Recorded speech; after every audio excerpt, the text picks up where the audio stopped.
Hi everyone, this is Mr. Zarzak, and in this screencast, I'm going to take you through how we measure and calculate power dissipated in a circuit. Let's get right to it. Okay, so as you probably remember, power is the rate of work divided by time. The deal is that with circuits, really all we can measure is the current and the voltage, okay? And so in order to measure the power dissipated, say, by this 30 ohm resistor in this circuit, we're going to have to be a little bit clever about it. All right, so first things first, we're going to write out work as the product of force times displacement. Okay, the reason I'm doing that is because that allows me to expand out the idea of power as work divided by time like this. I'm going to replace work in the power equation with force times displacement divided by time. Okay, and so I'm going to have to take several other steps in order to write power in terms of voltage and current. That's the idea. Okay, the intermediary steps I won't ask you to derive either in class or on a test, but it's useful to know where all this stuff comes from. Okay, so let's just keep going with this. Okay, if you remember from a while back, all right, we described the electric force experienced by some charge within a uniform electric field as just the product of the charge times the magnitude of the electric field. And so what I mean by that is I can write force is equal to Q times E. The analog there is to F is equal to MA, except I'm talking about charge and a uniform electric field. The way I get a uniform electric field is I connect a conductor to the terminals of a battery, and I set up a uniform electric field throughout the conductor and throughout whatever the conductors are connected to, aka the resistor in the circuit.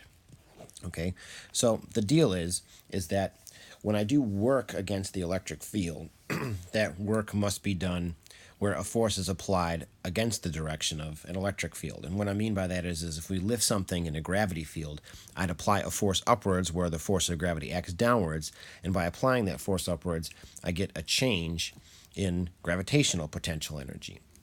Okay, so all I'm getting at is that we've used this trick before to derive equations where the force that we need to apply is just going to be in the opposite direction of the electric field times the charge. Don't get too hung up on that negative. You're going to see that it factors out here in just a second.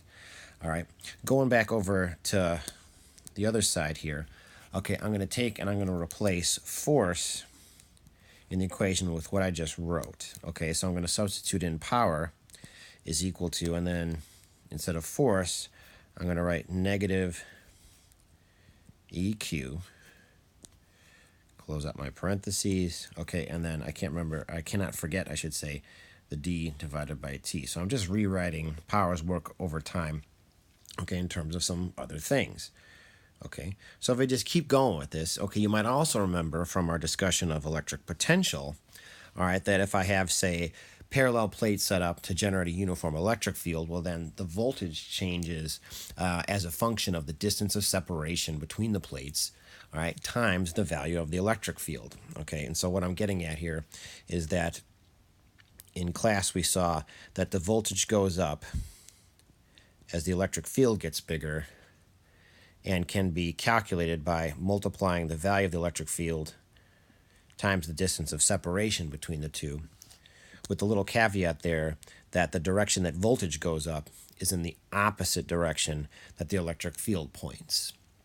Okay, so just doing a little bit of a rearranging here. I'm going to rewrite this in terms of electric field, okay, where I've got this written as voltage divided by distance, okay, with that little negative sign over there. And then I'm just going to move that little negative sign over to the other side. So I'm going to write negative E is equal to voltage divided by distance, okay? And why I care about that, okay, is, well, I now have something written in terms of a negative E here, and I've got the negative E here, so I'm just going to actually sub that right out, okay? So again, another substitution over here. So power is equal to, inside my parentheses, voltage divided by distance times charge, close out those parentheses, And then don't forget, I've also got this d divided by t. Okay, well, now some things wind up, even though they look really messy right now, they wind up simplifying in that I've got a d in the denominator and I've got a d in the numerator, so that factors right out. Okay, and if you look at what I'm left with here, I've got power is equal to, let me clean that up a little bit here, power is equal to voltage times charge divided by time. And why we care about that, okay, is because, well, if we look at charge divided by time, that right there, that's the definition of current. Current is just a measurement of the rate at which charge flows in a circuit. Current is Q divided by T. And so by that logic, if I sub in for QT as I, I'm left with what I really care about.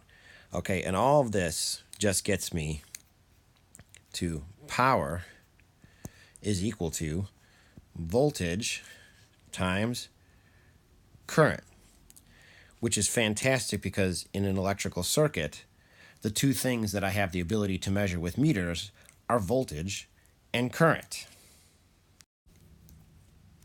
Now, the steps that I had to take to get to power is equal to voltage times current were pretty complicated, but the application of the power equation in a circuit is much, much simpler. Okay, so all the work to get there is going to be worth it. Okay, so looking at this circuit, I got a 10-volt source, and then I got a 30-ohm resistor. Okay, so the first thing I could do would be to connect an ammeter and a voltmeter into the circuit and measure the voltage across the resistor and the current flowing through it. However, since the 30-ohm resistor is the only thing in the circuit, all 10 volts have to drop across the 30-ohm resistor. And because I still know that Ohm's law is V is equal to IR, that doesn't change. Okay, well then to get the current in the circuit, I can just take the voltage and divide by the resistance. I've got one voltage source, and I've got one resistor. Okay, and so the current just is 10 volts divided by 30 ohms. All right, and so the current is equivalent to approximately 0.33 amps. Once I have that, well, then I can measure the power just by using that new equation, P is equal to V times I. So I'm going to go ahead and do that. P is equal to voltage times current. Power is equal to 10 volts times 0.33 amps. And so the math is really simple here. I get this power is equal to 3.3, and my units are volts times amps, a volt amp. Okay, and so I wind up having a different unit for power that is equivalent to the volt amp, where I wind up abbreviating it for historical reasons. Okay, and so you might remember this little memory trick of what is the unit of power, and it's not a question, it's the answer. The power is equal to 0.33 watts, because a watt is equivalent to a volt amp. All right, that gets abbreviated as a W, so 3.3 W is 3.3 watts, which is 3.3 volt amps. Just as a little bit of an aside here, okay, if I take the volt amp and I expand that out, so volt times amps. Okay, so if you remember from before, a volt is equivalent to a joule per coulomb, and an amp is equivalent to a coulomb per second. A volt amp is equal to a watt, and so we see that a watt is just equal to a joule per second, which, if I think back to my original definition of power as work divided by time, well, the units of work is the joule, and the unit of time is the second. So my units are equivalent. And so we can think of as a volt amp as a watt, or a watt as a joule per second, and I'm talking about the same thing. In terms of power equation, I have a few more tricks I can do here if I combine Ohm's law and the power equation. And so what I mean by that is Ohm's law is just V equals IR. Okay, and this can also be written as I is V divided by R. So I've just rearranged it. Okay, so if I start with P is equal to I times V, okay, if I sub in voltage is equal to IR, look what happens. I wind up with this. I get I, and then I'm going to sub in for voltage I times R, and I wind up with power can also be written as I squared R. So by only knowing the current and the resistance, I can also calculate the power used up in a circuit or in a part of a circuit like a resistor. Okay, so that's pretty useful. So I'm going to write that as power is equal to I squared times R. Okay, and one more. Okay, if again I start with this power is equal to current times voltage, okay, well then instead of subbing out for the voltage, I'm going to sub out for the current because I can also write Ohm's law as I is equal to V divided by R. So if I go through and I do this, look what happens. I'm going to take and I'm going to sub out the I as V over R, so that's I right there, times V. And so I wind up with V times V in the numerator, which is V squared, and R in the denominator, which is R, which leaves me, if I simplify this out, power is also equal to V squared over R.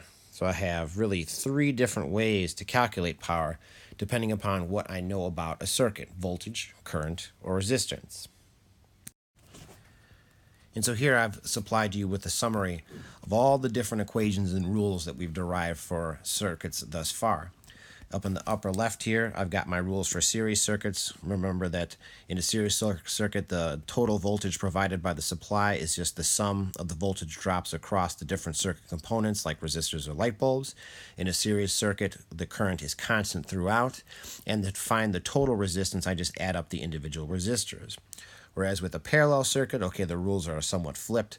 The voltage drops across any components in parallel are equal to the total voltage. In other words, all these voltage drops in a parallel branch are equivalent. The total current will break up into the parts of the parallel branch, so the individual pieces of the current add up to the total current.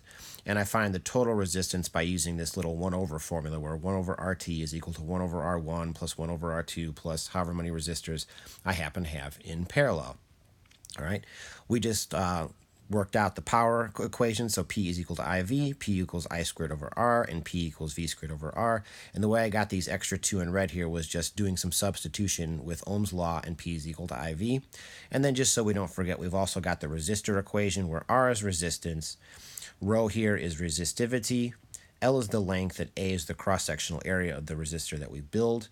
This resistivity, okay, can be will change with temperature. So this is the reference resistance. This is the resistance at 20 degrees Celsius. And then this is the temperature coefficient. So this rho naught and this alpha, okay, are found in the table in your book. And this delta T is the difference in temperature from 20 degrees Celsius. And if you remember, we have a little shortcut version of this where if I happen to know the resistance at 20 degrees Celsius, because it's written on, say, the side of the resistor, I can look at how the resistance just varies with temperature. And this little approximately equal sign here is an equal sign that works for the operating temperature of the resistor. Okay, so as long as I don't put my resistor into a spot where it overheats or I freeze it, okay, as long as it's within its temperature of normal operation, these equations hold true. And for our purposes, we're not going to fry out any resistors. Okay. So there you have it. You now have all the rules and equations that we need to analyze simple series and simple parallel circuits. And these same rules can be applied in clever ways to make more complicated circuits, which we'll be covering in class shortly. This is Mr. Zarzak saying thanks for watching, and I'll see you in class.